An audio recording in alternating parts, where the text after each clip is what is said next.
নাহমাদুহু ওয়া নুসাল্লি আলা রাসূলিল কারীম আম্মা বাদ ফাউযু বিল্লাহি মিনাশ শাইতানির রাজিম বিসমিল্লাহির রহমানির রহিম। বন্ধুগণ, আমি সাধক মোস্তাক মুনির, বাংলাদেশ। আমি আজকে আপনাদের সম্মুখে মহাগ্রন্থ আল কোরআনের একটি মহিমান্বিত আয়াত এবং তার তফসির নিয়ে আপনাদের সামনে উপস্থিত হয়েছি।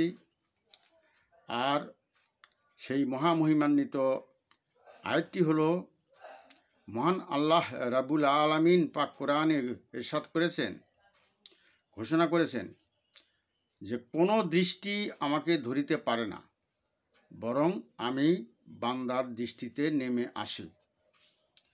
এই মহিমান্বিত আয়াতটিতে মহান আল্লাহ রাব্বুল আলামিন আমাদেরকে কি বলতে চেয়েছেন এবং কি বোঝাতে চেয়েছেন এ সম্পর্কিত একটি বিরল তথ্য দর্শন উপাত্ত আপনাদের সামনে উপস্থাপন করব।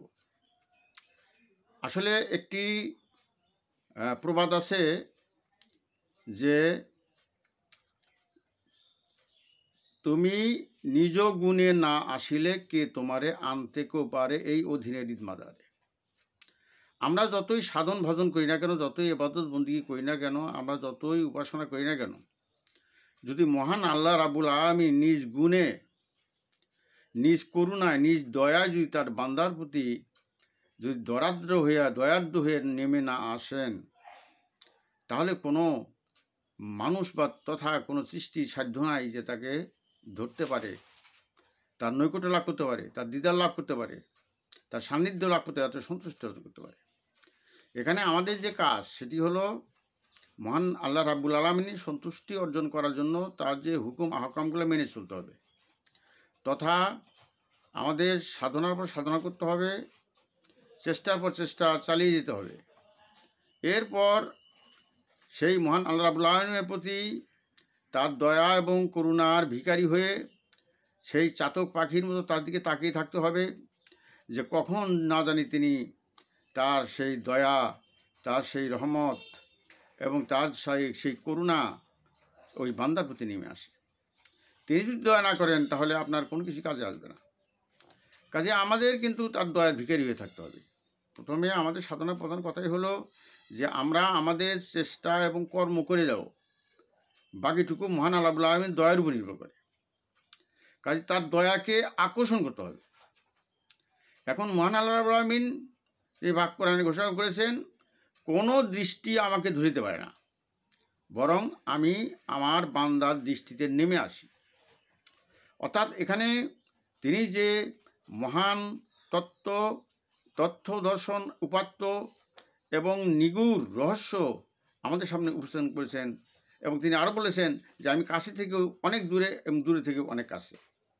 এই সমস্ত আয়াতগুলো অত্যন্ত গভীর চিন্তাশীল মানুষের জন্য এবং অত্যন্ত তাত্ত্বিক এবং গভীর এবং আলোচনা, পর্যালোচনা, ব্যাখ্যা, বিশ্লেষণ দাবি রাখে। এবং সারা জীবনে এই সমস্ত আয়াতের ব্যাখ্যা বিশ্লেষণ করলেও এর শেষ হবে না। তবু আমি সংক্ষেপে যতটুকু পারছি আমি আপনাদেরকে উপস্থাপন করছি যে এই কথায় প্রমাণিত হয় যে মহান রাব্বুল আলামিন যদি কারো প্রতি দয়ার্দ্র হয়ে তার দৃষ্টিতে নেমে আসেন তাহলে তিনি অবশ্যই তার দিদা লাভ করতে সক্ষম হন। বলুন সুবহানাল্লাহ। কিন্তু তার দয়া থাকতে হবে।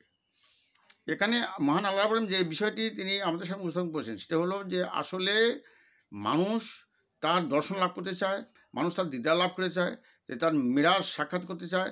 আর সালাতুল মিরাতুল মুমিনিন, এই নামাজির জন্য নামাজ হলো মিরাজ স্বরূপ, ইত্যাদি ইত্যাদি অনেক কথা রয়েছে। কিন্তু সব কথার সারাংশ হলো এই যে আমরা যত ইবাদত, উপাসনা, সাধনা, ভজনা, বন্দেগী করি না কেন, যদি মহান আল্লাহ রাব্বুল আলামিন তিনি যদি তা কোনো বান্দার প্রতি দয়া না করেন তাহলে সারা জীবন সাধনা করেও তিনি শূন্য হাতে তাকে ঘরে ফিরতে হবে। এই জন্য আমাদের সবাইকে এমনভাবে আরাধনা করতে হবে, এমনভাবে ইবাদত করতে হবে, এমনভাবে উপাসনা করতে হবে, এমনভাবে সাধন ভজন করতে হবে যাতে আমাদের চক্ষু উচ্ছ্বসিত হয়ে যায়, আমাদের হৃদয় যেন অত্যন্ত নমনীয় কমনীয় হয়ে যায়। কারণ মহান আল্লাহ রাব্বুল আলামিন ঘোষণা করেছেন পাক কোরআনে যে পাথর আমার ভয়ে পাথরও ফেটে সেখান থেকে পানি প্রবাহিত হয়, কিন্তু হে মানুষ তোমাদের হৃদয় এতই কঠিন যে তোমাদের হৃদয় বিগলিত হয় না। তো সুতরাং আমাদের হৃদয়কে বিগলিত করতে হবে, আমাদের চক্ষুকে বিগলিত করতে হবে, এবং আমাদেরকে করুণাদ্র হইতে হবে, এবং আমাদের সেই দয়ার কাঙ্গাল হয়ে আমাদের সেই মহান আল্লাহ রাব্বুল আলামিনের প্রতি আমাদেরকে তাকিয়ে থাকতে হবে। সেই চাতক পাখির মতো, চাতক পাখি যেমন সেই বাড়ি বর্ষণ ছাড়া, অর্থাৎ বৃষ্টি পানি ছাড়া পান করেন না, তৃষ্ণায় যদি শুকিয়ে যায় এবং তৃষ্ণায় যদি সে মারাও যায়, তবুও সেই বাড়ি বর্ষণ বৃষ্টির পানি দিকে তিনি তাকিয়ে থাকেন যে কখন বৃষ্টি বর্ষণ হবে। অনুরূপ আমরা যারা বান্দা মহান আল্লাহ রাব্বুল আলামিনকে বিশ্বাস করি এবং তার নৈকট্য বিশ্বাস করি, তাদেরকে অবশ্যই সেই চাতক পাখির মতো হইতে হবে, এবং কখন মহান আল্লাহ রাব্বুল আলামিনের দয়া নেমে আসবে এবং কখন তার করুণা নেমে আসবে, সেই করুণা এবং দয়ার আশায় আমাদেরকে কী করতে হবে? সাধন ভজন চালিয়ে যেতে হবে। তাহলে আমরা এখানে দেখতে পাই যে মহান আল্লাহ রাব্বুল আলামিন অবশ্যই কারো প্রতি দয়া হলে তিনি তার দৃষ্টিতে নেমে আসেন। এ কথাটির অর্থ এবং তাৎপর্য হলো এই যে মহান আল্লাহ রাব্বুল আলামিনকে চর্মচক্ষুতে কেউ দেখতে পাবে না এবং দেখতে পায়ও নাই। যদি কেউ বলে থাকেন যে চর্মচক্ষুতে দেখতে পেয়েছে, তাহলে এর ভুল। চর্মচক্ষুতে কোনো চক্ষু তাকে দর্শন করতে পারবে না, এবং হযরত মূসা আলাইহিস সালাম তাকে দর্শন করতে পারে, কারণ তার নূরের ঝলকটা একটু দেখেছিলেন, অজ্ঞান হয়ে পড়ে গিয়েছিলেন। সুতরাং এর ধরনের জেদ করার কোনো মানে হয় না। তো যাই হোক, তবু আল্লাহর মহিমান্বিত বান্দা, তিনি আল্লাহর সঙ্গে তার একটা সম্পর্ক ছিল, সেই হিসাবে তিনি তার কাছে দাবি করেছিলেন। কিন্তু আমরা সাধারণ মানুষের পক্ষে সেই দৌরাত্ম্য দেখানো উচিত নয়, কারণ সাধারণ চক্ষু তো দূরের কথা, সারা মহান আল্লাহ রাব্বুল আলামিন যদি তার নিজের প্রতাপ এবং তার জালাল এবং তার শক্তি মত্তাকে তিনি প্রকাশ করেন, তাহলে পৃথিবী ধ্বংস হয়ে জ্বলে পুড়ে ছারখার হয়ে নিঃশেষ হয়ে যাবে নিমিষে। সুতরাং যাদের আল্লাহ সম্পর্কে যাদের ধারণা নাই, জ্ঞান নাই, তার শক্তি মত্তা সম্পর্কে, তার সেই বিশারত্ব সম্পর্কে, তারাই বিভিন্ন ধরনের কথা বলে থাকেন। এখানে আল্লাহ রাব্বুল আলামিন বলছেন যে কোনো দৃষ্টি আমাকে ধরিতে পারে না, বরং আমি আমার বান্দার দৃষ্টিতে নেমে আসি। তো এটা চর্মচক্ষুর কথা বলে নেই, যে যদি মহান আল্লাহ রাব্বুল আলামিন কোনো বান্দার প্রতি দয়া করেন, তাহলে তিনি তার অন্তর্চক্ষুতে নেমে আসেন। মহান আল্লাহ রাব্বুল আলামিনের যে সত্তা, তিনি এতই গোপনের গোপন এবং এতই অদৃশ্যতর যে চর্মচক্ষুতে দূরের কথা, মানুষের অন্তর্চক্ষুতেও তাকে দেখা যায় না। বলুন সুবহানাল্লাহ। কাজে আমরা তাকে তার অন্তর্চক্ষুতে দেখতে পাবো তখনই যখন তিনি দয়ার্দ্র হয়ে বলছেন যে মানুষ এবং কোনো জীবের শক্তি বা ক্ষমতা নাই যে আমাকে দর্শন করতে পারে, কিন্তু আমি বান্দার অন্তর্দৃষ্টিতে যখন নেমে আসি, বান্দার চক্ষুকে যখন শীতল করে দেই, তখন ওই বান্দা তিনি আমাকে দর্শন করতে সক্ষম হন। সুবহানাল্লাহ। তাই তিনি বলেছেন যে কোনো দৃষ্টি আমাকে ধরতে পারে না, বরং আমি বান্দার দৃষ্টিতে নেমে আসি। কোন দৃষ্টিতে? অন্তর্দৃষ্টিতে নেমে আসি। কারণ তার সত্তা এতই গোপনের গোপন, যে এতই সে অদৃশ্য থেকে অদৃশ্যতর, যে আমাদের যে চর্মচক্ষু আছে, আমাদের যে অন্তর্চক্ষু আছে, যে অন্তর্চক্ষু আমাদের এই চর্মচক্ষুতে ৮০,০০০ গুণ বেশি পাওয়ারফুল, সূক্ষ্ম থেকে সূক্ষ্ম জিনিস দেখতে পারেন। সেই সূক্ষ্ম থেকে সূক্ষ্মতর অন্তর্দৃষ্টিতেও তাকে দেখা যায় না, যদি তিনি দয়া এবং করুণা বিষ্ট হয়ে বান্দার অন্তর্দৃষ্টিতে নেমে আসেন। বলেন সুবহানাল্লাহ। তাই মহান রাব্বুল আলামিন পাক কোরআন ঘোষণা করছেন যে কোনো চক্ষু আমাকে দর্শন করতে পারে না, বরং আমি বান্দার দৃষ্টিতে নেমে আসি। কোন বান্দার দৃষ্টিতে নেমে আসেন? যে বান্দা মহান আল্লাহ রাব্বুল আলামিনের দেওয়া পথ প্রদর্শক, তার যে আদেশ এবং নিষেধ পরিপূর্ণভাবে সূক্ষ্মভাবে তিনি প্রতিপালন করেন, তার সরাসরিয়তের বিধিবিধানগুলো নিয়ম প্রতিপালন করেন এবং তার আদেশ মেনে চলেন, তার নিষেধগুলোকে মেনে চলেন, এবং বেশি বেশি তারা ইবাদত বন্দেগী করেন এবং বেশি বেশি নফল ইবাদত করেন, এবং এছাড়াও আরও বিবিধ ধরনের যে সাধনা ভজন আছে, এই সমস্তগুলো চালিয়ে যান এবং মহান আল্লাহ রাব্বুল আলামিনের নৈকট্য লাভের চেষ্টা করেন। একটি কথা আপনাদেরকে অবশ্যই মনে রাখতে হবে যে উপাসনা দুই ধরনের, দুইটা উদ্দেশ্যে মানুষ উপাসনা করে থাকে। একটি হলো সওয়াবের আশায়, অর্থাৎ আল্লাহ রাব্বুল আলামিন খুশি হবেন আমার প্রতি এবং আমার প্রতি দয়া করবেন, এবং দয়ার পরিপ্রেক্ষিতে আমরা মৃত্যুবরণ করার পরে আমাদেরকে জান্নাত দান করবেন। এইটাই, এ পর্যন্ত সীমাবদ্ধ। কিন্তু আরেকটি ভাগ হলো উপাসনা, যে আমি শুধুমাত্র মহান আল্লাহ রাব্বুল আলামিনের দেওয়ার লোভে পড়ে, জান্নাতের লোভে পড়ে ইবাদত করি না। আমি বরং মহান রাব্বুল আলামিনের সন্তুষ্ট অর্জন করব, মহান রাব্বুল আলামিনের নৈকট্য অর্জন করব, মহান রাব্বুল আলামিনের দিদার লাভ করব এবং তার সঙ্গে এলহাম যোগে ব্যাখ্যা লাভ করব। এই যে মহান আল্লাহ রাব্বুল আলামিনের নৈকট্য লাভ করতে চান, মহান আল্লাহ রাব্বুল আলামিনকে তিনি লাভ করতে চান এবং তাকে তিনি পেতে চান, এটাই হলো আলাদা একটা তরিক বা তরিকা একে বলা হয়। এটাই হলো তরিকা। ওই পীর সাহেবকে ধরলাম এবং তার সেবা করলাম, তার নৈকট্যে গেলাম। সেই পীর সাহেব আপনার কামেল কি অকামেল, ভণ্ড না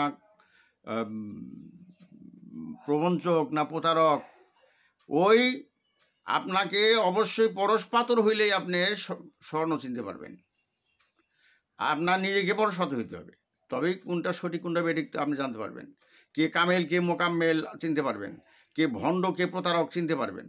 আপনি নিজেই যদি সেই পরশ পাথর না হতে পারেন, তাহলে আপনি স্বর্ণ চিনবেন, আসল নকলকে আপনি চিনবেন?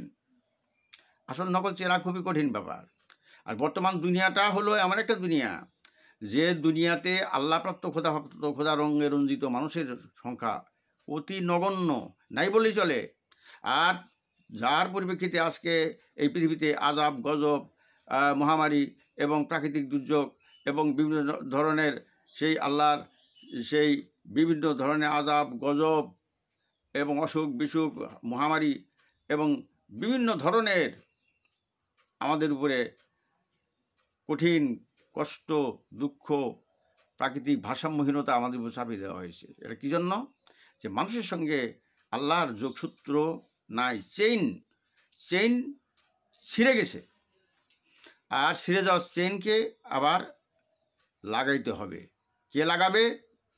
সাধক ব্যক্তিগণ, যারা সাধনা করে মহান আল্লাহ রাব্বুল আলামিনের সাথে যোগসূত্র স্থাপন করেন, তাদের সম্পর্কে এখানে বলা হয়েছে যে তারা যদি সেই তাদের অন্তঃকরণের মাধ্যমে সেই হৃদয়ের সেই ভালোবাসা দিয়ে, প্রেম দিয়ে, আশেক দিয়ে, ইশক দিয়ে, মহব্বত দিয়ে এবং করুণা করে যদি দয়া ভিখারি হয়ে যদি আমার প্রতি সেই করুণাবিষ্ট হয়ে আমার প্রতি সে চাইতে থাকে, আমার দয়ার দিকে যদি চাইতে থাকে, আমার করুণার দিকে যদি চাইতে থাকে এবং সে সাধনা চালিয়ে দিতে থাকে এবং সকল প্রকার পরীক্ষা নিরীক্ষা যদি উত্তীর্ণ হয়ে যায়, মহান আল্লাহ রাব্বুল আলামিন পাক কোরআন ঘোষণা করেছেন, আমি তোমরা কি মনে করছো তোমাদেরকে পরীক্ষা ছাড়াই ছেড়ে দেওয়া হবে? তোমাদেরকে অসুখ বিসুখ দিয়ে পরীক্ষা করব, তোমাদের স্ত্রী সন্তানাদির বিয়োগ মৃত্যু শোক ব্যথা দিয়ে আমি তোমার পরীক্ষা করব এবং তোমাদেরকে আরও অভাব অনটন দিয়ে তোমাদেরকে পরীক্ষা করব, তোমাদের মান ইজ্জতকে হরণ করে আমি পরীক্ষা করব এবং এই সমস্ত পরীক্ষায় যদি যারা উত্তীর্ণ হবে, তারাই আমার সেই জান্নাতে আমার নৈকট্য লাভ করবে এবং আমার সেই জান্নাত সে লাভ করবে। বলেন সুবহানাল্লাহ।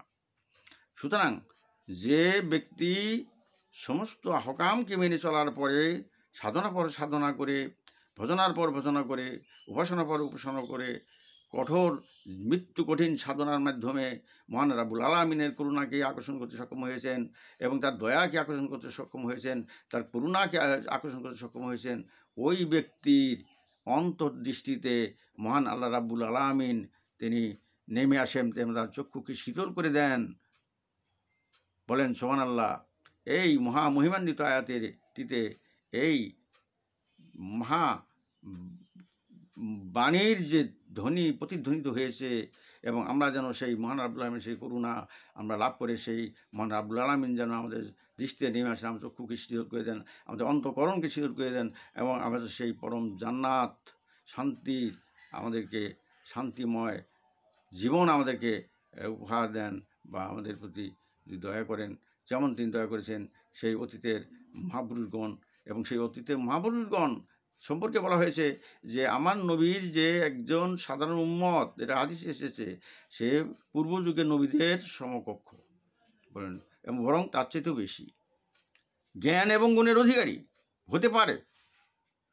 তো সুতরাং যারা আমরা হযরত মুহাম্মদ আহমদ মুস্তাফা সাল্লাল্লাহু আলাইহি সাল্লামের উম্মত হিসেবে দাবি করি, তাদেরকে অবশ্যই তার পদাঙ্ক অনুসরণ করতে হবে, তার সুন্নতের পায়রবি করতে হবে এবং তার পথে এবং মতে চলে বিভিন্ন আরও বেশি বেশি সাধন ভজনের মাধ্যমে আমাদের কী করতে হবে? মহান আল্লাহ রাব্বুল আলামিনের করুণাকে আকর্ষণ করতে হবে। তবেই মহান আল্লাহ রাব্বুল আলামিন ওই বান্দার অন্তর্দৃষ্টিতে নেমে আসবেন, তার চক্ষুকে শীতল করে দিবেন, তার অন্তঃকরণকে শীতল করে দিবেন এবং তারাকে জান্নাতে ফেরদাউসে নসিব করে দিবেন। ওয়া আখিরু দাওয়ানা আলহামদুলিল্লাহি রাব্বিল আলামিন। আসসালামু আলাইকুম ওয়া রাহমাতুল্লাহি ওয়া বারাকাতুহু।